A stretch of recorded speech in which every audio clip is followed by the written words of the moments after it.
the problem, and it's a big problem, and it'll get solved. We want to pay our love and respect, and we say God bless you to those that were killed in this horrible fire. I guess it's a series of fire. You put them together, and it's a big monster, Gavin, right? A big monster. Yep.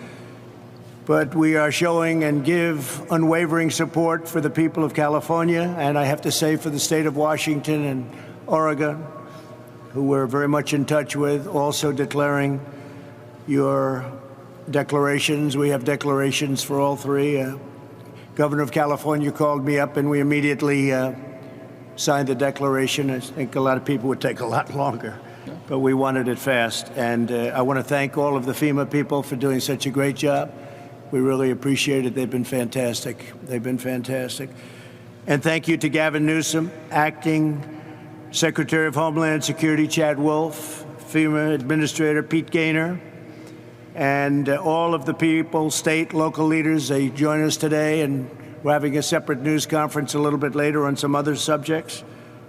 And I just want to thank everybody. It's been pretty amazing. In August, I approved a major disaster declaration for California. I've approved, I think, Gavin, about 40 Stafford Act declarations, so very quickly, because we want to get this thing taken care of, including fire management assistance grants to help multiple states stop the fires. More than 28,000 firefighters and first responders are combating the fires in California, Oregon, and Washington. Over 230 soldiers are fighting the August complex fire, and that's the largest fire in California. Yep. That's the big one. That's the biggest. Yep. And we want to thank all of the brave fighters. We want to thank these incredible people, the first responders, service members who are racing to the extreme peril, really, of their lives and extreme danger.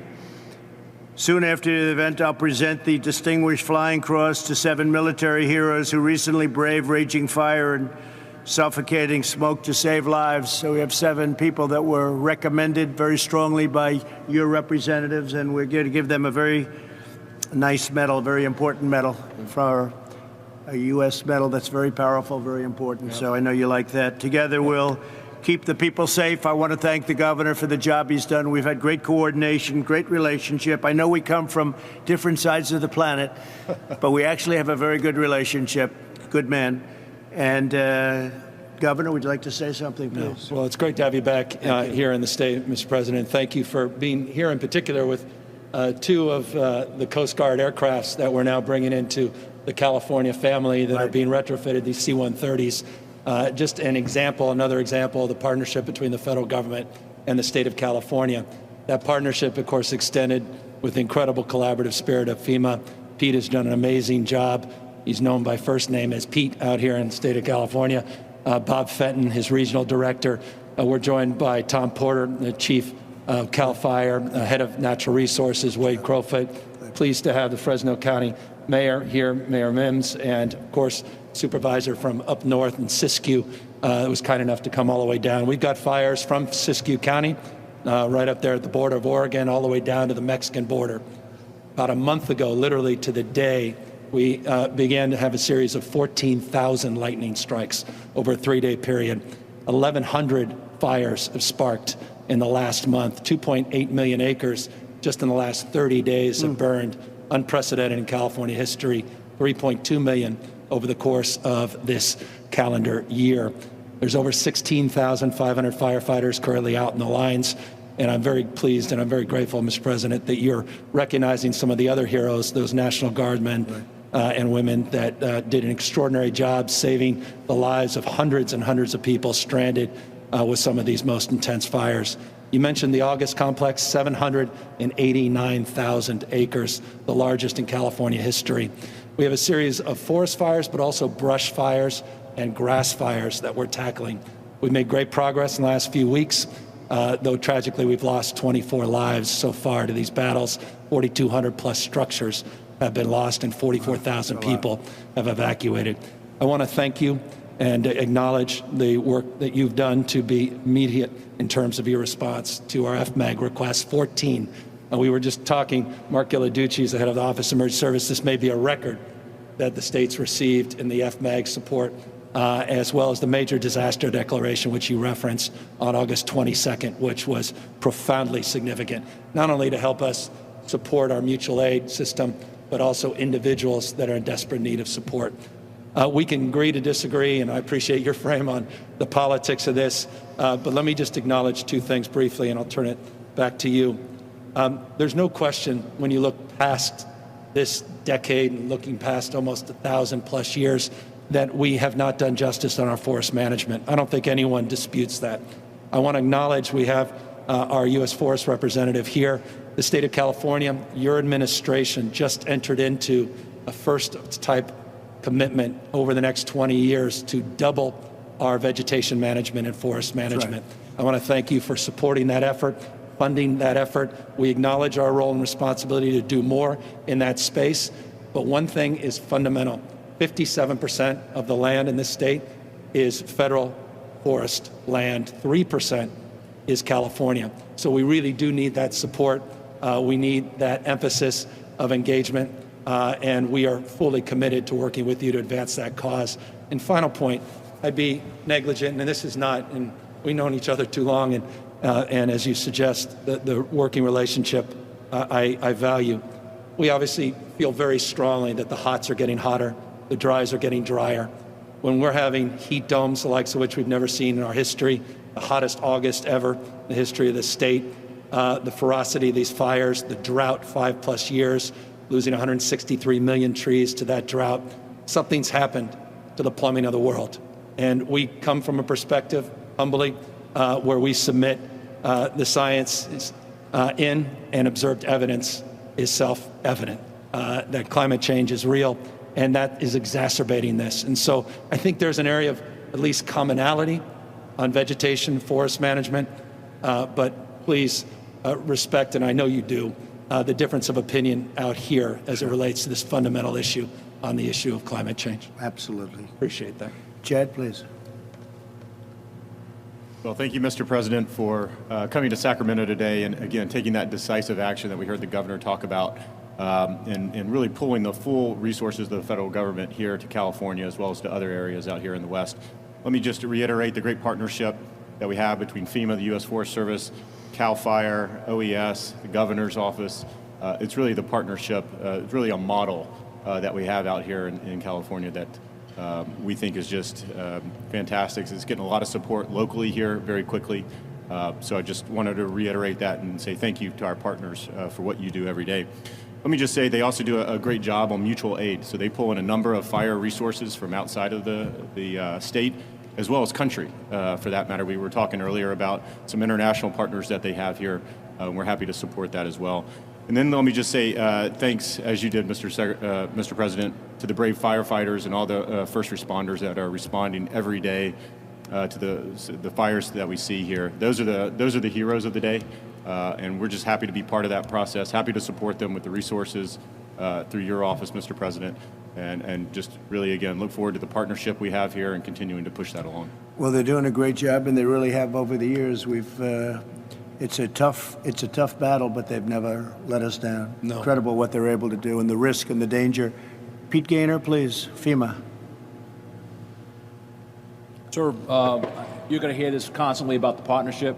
I can't say enough about the federal, the state, counties, tribes working together out here in California from the governor on down. It is a true team effort. And I know, through the major disaster decks and the FMAGs have allowed the governor and his team to exercise all the resources that the federal government has to protect, to respond and protect life, and that's the #1 priority. I know we're going to be working on debris removal, and then lastly, protection of the watershed to prevent follow-on disasters come the wet season. So together, I couldn't be prouder to be part of this team in California. That's great. Thank you, Pete. Great job. Let everybody know what we think. Incredible job. So Wade and Tom, please. Yeah, well, from our perspective, there is amazing partnership on the ground, and there needs to be. As the governor said, we've had temperatures explode this summer. You may have learned that we broke a world record in the Death Valley, 130 degrees. But even in greater LA, 120 plus degrees. And we're seeing this warming trend make our summers warmer, but also our winters warmer as well. So I think one area of mutual agreement and priority is vegetation management. But I think we want to work with you to really recognize the changing climate and what it means to our forests and actually work together with that science. That science is going to be key, because if we ignore that science and sort of put our head in the sand and think it's all about vegetation management, we're not going to succeed together protecting Californians. Okay. It'll start getting cooler. You just watch. I wish science agreed with you. Hey, well, I don't think science knows, actually. Tom, please. So, Mr. President, if you're okay, I'd like to approach the map. And Yeah, I'd love that. Okay. Thank you. And Go ahead. Governor, good? That's great. Thanks, Chief. So on my way, I'll just iterate.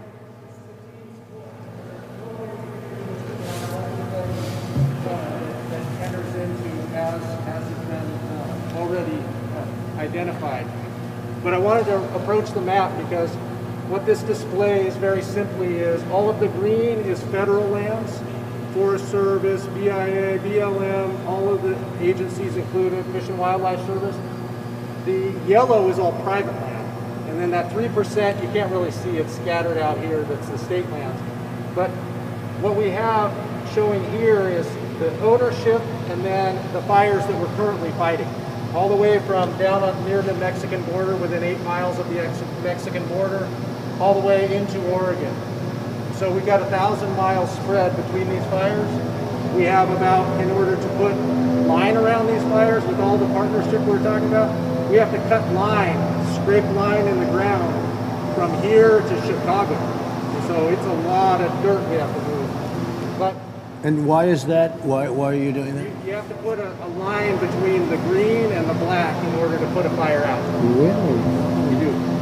So what we're seeing is in the south here, in around 2000, we had beetle kill that caused large fires, the Cedar Fire, the old fire in Grand Prix, huge fires in 2000. 2010s through the 15 time, massive beetle kill in this area and large fires throughout. Well, those trees have died anyway, They died from the beetle kill. From beetles, from drought. so they were largely dead, or the area was largely dead in terms of the trees? They died from the beetle kill, and now they're being burned up by the fires. Yeah. Now we're also seeing here's the. Do you view that differently when the trees are dead and the whole area? Because I know the beetle kill has been terrible. Yes. So do you view that differently? And now you're going to be clearing it or doing whatever you're going to do? 163 million. So it's, boy, it's a No, it's hell of a something. job, right, to start clearing that out. Yeah. So we focus But those around- trees are dead, and therefore they're very flammable. They're explosive. They are. And so then we have what I'll call the asbestos forest, the redwood region. It doesn't burn more than a few hundred acres on occasion. With this year we have 85,000 plus almost 60,000 plus these fires are getting into redwood as well. We're going to have over. So why is not, because of the thickness, the power of the tree? Why aren't they burning? They have bark that's about 2 feet thick. And they're very And wet. they're very wet. They're very resilient to fire. So Are you very losing good. some redwoods or almost Some none? redwoods are dying, but most of them will be okay. It's everything else that's getting. No nuked. kidding. That's something. I'd never heard that before. So with time they could go, but the fact is they don't go with the fires. That's a fantastic. Yeah, and they're 2,000 years old in that area. That is so incredible. Huh? It's incredible to see. Think of that, yeah. Yeah. So that's kind of the landscape. So your giant redwoods are where? What area? The giant So redwoods. we have coastal redwoods, and then we have giant sequoia, which is they're the biggest girth of a tree. And they're in good shape. They're getting burned, but they will also survive. Those ancient trees will survive. But this fire down here, this complex is. Will the bark regenerate?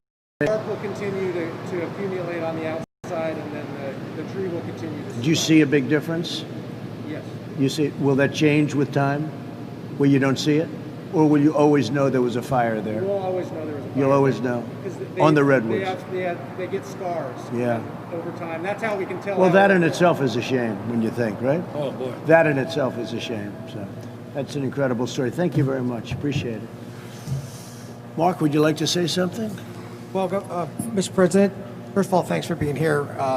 the term I use here is a term I use, one team, one fight, and it really does represent everything that you're seeing today. All the agencies that we're working with before, during, and then after these disasters occur. I couldn't be more pleased. Our partnership with FEMA has been fantastic.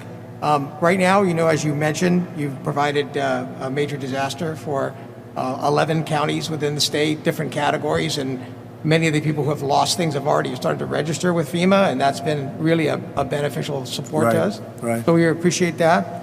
And the mitigation is really, really critical. Since 2017, we've done 94 projects, about $138 million worth of mitigation focused on fire prevention. It's a whole variety of different kinds of projects and programs within the wildland and what we call the WUI, the Wildland Urban Interface, to try to buy down the amount of impacts that these fires are occurring. And so we really appreciate that. All these new fires and this new declaration provides additional mitigation funds, which we will turn back around and continue to support the mitigation How many efforts. individual fires do you have? I think we have right now actively about 29 major fires. So when you add them all up, this is about as big as it's ever been, right? Yeah, 1,100 just since, think about that, 1,100 fire starts in the last 29 days, but 29 complexes. So we all put them out, most of them are put out early. Making tremendous progress. The three largest, they're still active. Two of them are substantially contained. Yeah. The August, we have still a lot of work to do. And Governor, if I could, just for the president, this is a bar chart that shows the acreage burned over the years. Top bar is this year. And the real scary part, Mr. President, is we're only partway through the season. Right. The worst fire that you obviously visited, the Paradise Fire, happened in October.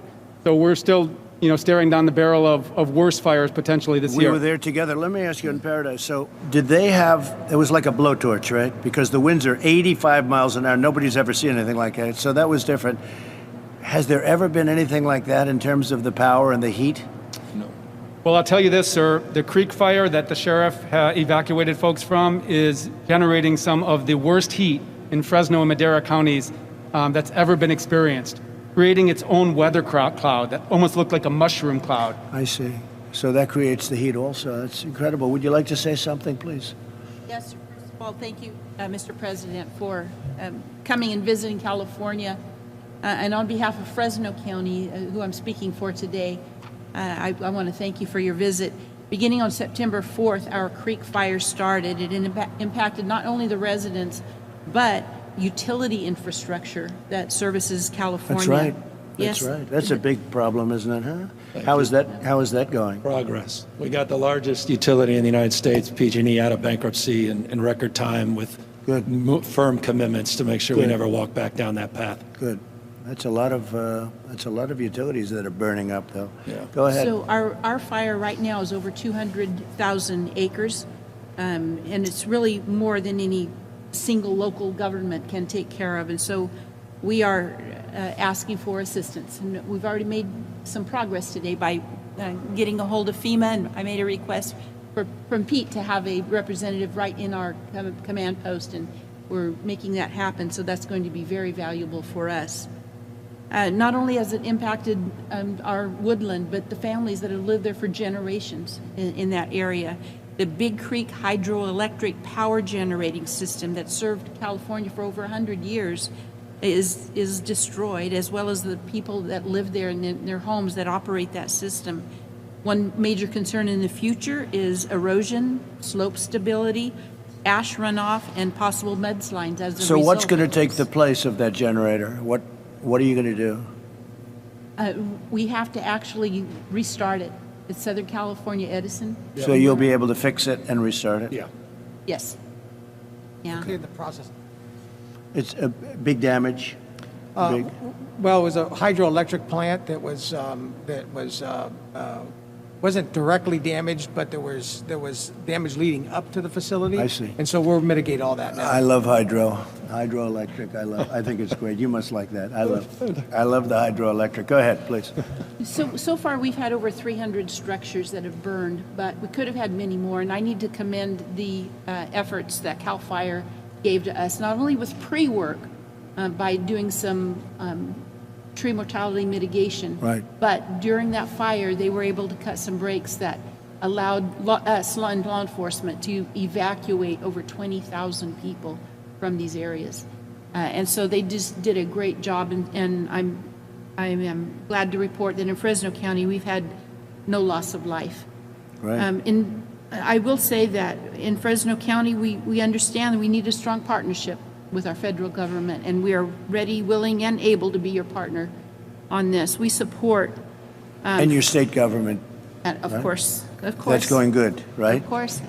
We're getting what we need. I have no doubt. Good. In fact, we had to mention that. Of the areas that we've mitigated, I think in Fresno County, we got 5 of those. So you're working well with everybody? Yes. Okay. Yes. Good. Thank you very much. I appreciate it. Thank you. Please. Thank you, Mr. President, Thank you, Mr. President, for being here and listening to a very rural community and county in California. I'm at the far extreme end of the state up there they were pointing to. My county continues to repeat the things that you saw in Paradise when you were there on a smaller scale. The town of Happy Camp this year is under the Slater fire that took off, and in a 24-hour period, we lost 258 structures in a very small town. Half of my population is displaced at this point in time. We have 158 homes completely destroyed. Will that population come back?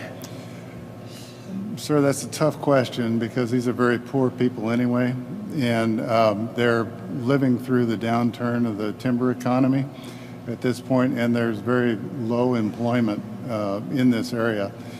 We are completely surrounded by federal timber at this point that needs some active forest management that would both improve the economy of the area as well as even increase the water flow that is in shortage in California in some of these places. Personally, I'm coming to you as a forester, elected official, and a past land manager for the U.S. Forest Service and firefighter. Right. In this area, I've worked with UC Berkeley and UC Merced on some studies. Our forests in the northern region, which historically have been pretty asbestos-like, are carrying 4 times the density that they did in 1930. So we have both the increase in brush in the wildland interface as well as the lack of management producing these extreme densities. And climate changes, and I can't do much about that. As a forester actively managing that forest, I can manipulate fuels, and I can do that in a pretty short order. I applaud you for the work you've done. I applaud you for the Farm Bill authorities. Our county just completed a master stewardship agreement with the U.S. Forest Service, and we have about a 500,000 acre project that's ready to go across all boundaries in our state and the 4 national forests that you within. Well, Gavin's working on that with me, and you make money too. You're cutting down trees, you're thinning it out, and you're selling those trees for a lot of money, and it's really pretty good in a lot of ways. And I guess one of the things are the cuts, the big, whether it's 50 yards or 100 yards, but the cuts to stop it from spreading. And that's always tough environmentally, but they can do it in a way that's pretty good. And I think now the environmentalists have come a long way after watching this. Yeah. The ones that really want to take care of a problem, they've come a long way. So they'll be thinning it out. Then you're working on a plan to thin it out. That's what the plan is right now. I will say that we have excellent working relationships with CAL FIRE as well. Good. And we need to marry the state programs with the federal programs across boundaries and jurisdictional boundaries so that we're effective in moderating large fire behavior. Good. And Mr. President, just to the supervisor's point, that's exactly what the stewardship partnership that we advance with your administrations will do in the next 20 years, is we're sharing maps, we're sharing resources, we're prioritizing, we're doubling the number of acres federally managed, state managed, and I will say just humbly, we've got to double it still, meaning the partnership was significant. It was first in California's history with the U.S. government, but we're going to need to do a lot more Well, the I'm all extent we for can it. provide. That's more something support. I feel Big so deal. strongly about. You can knock this down to nothing. You go to Europe and different places in Europe, countries where they're forest countries, and They're very, very strong on management, and they don't have a problem. They really don't have, with, as they say, more explosive trees than we have in California. So thank you very much for your comments. But we're working on that very hard together, and I think we're totally in sync. I really think we're totally in sync. Governor? We're going to see you in a few minutes for the award ceremony. So thank you very much, everybody. Thank you.